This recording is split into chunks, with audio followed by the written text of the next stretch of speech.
just welcome Meet.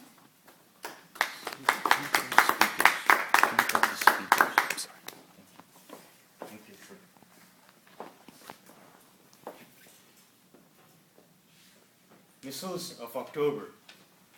The year is 1958. And the Cuban Revolution, headed by Fidel Castro, overthrows the corrupt government of Batista. And from 1958 to 1959, Fidel Castro runs this communist-based government in the backyards of the United States of America, sure enough, upsetting Washington. He's also backed by the Soviets.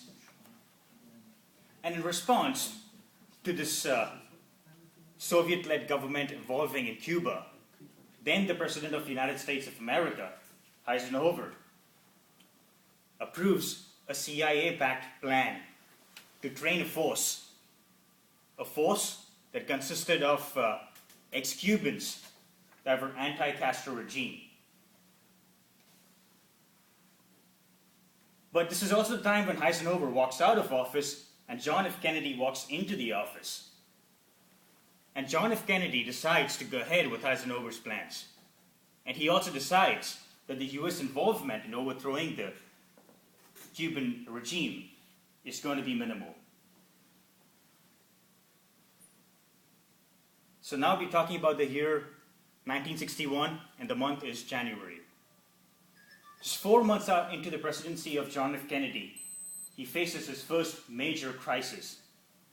It is now April of 1961, and his force, without any US backing that goes into Cuba, is either all killed or captured by the Cuban forces.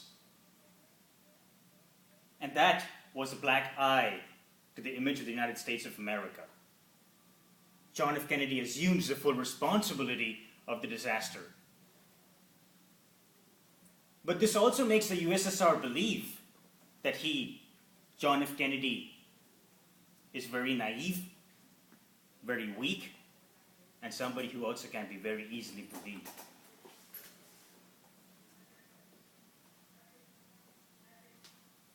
My fellow Toastmasters, tonight, the Cuban crisis as it's known in America, or the missile crisis in Cuba, or how some Russians would like to put it, the Caribbean crisis, is my topic tonight.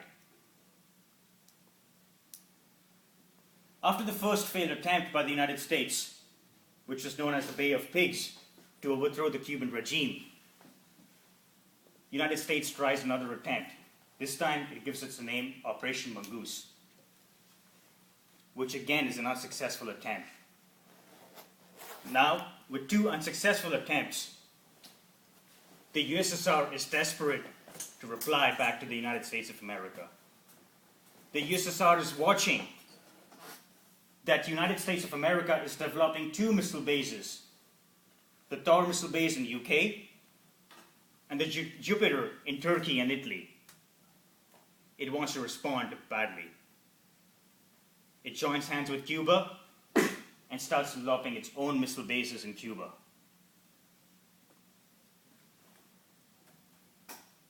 These are the missiles that are intermediate range ballistic missiles that at any moment's notice can strike anywhere in the continental US with nuclear warhead.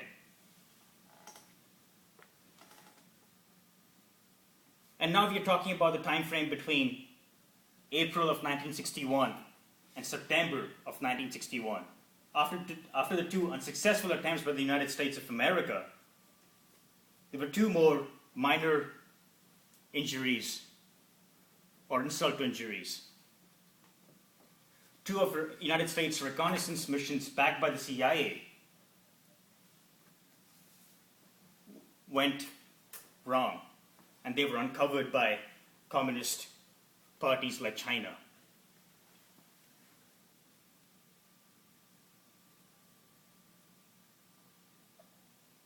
And this led the United States of America to stop any of its reconnaissance missions, while it still knew that in Cuba, the missile bases were being developed by the Soviets.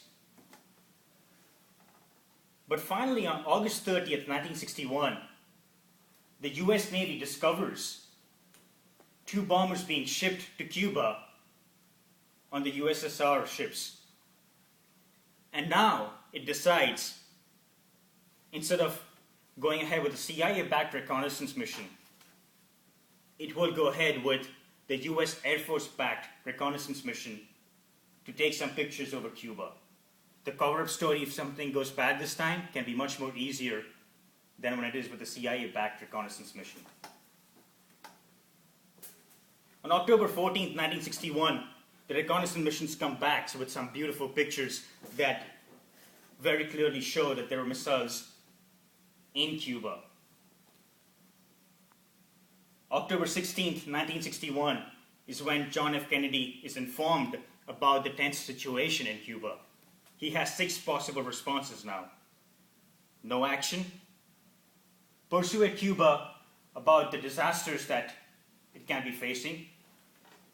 Diplomacy. Push the USSR with diplomatic pressure to remove any of its missiles from Cuba. Airstrikes. Wipe out any possible airstrike, any possible missile bases in Cuba with airstrikes. And blockade. Block any kind of shipment going to the USSR. John F. Kennedy decides the last option. He will block any kind of shipment going to the USSR that has potentially dangerous material.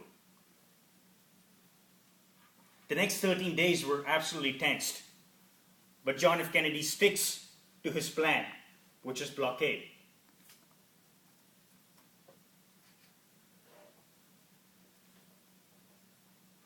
And this crisis comes to an end when USSR and United States agree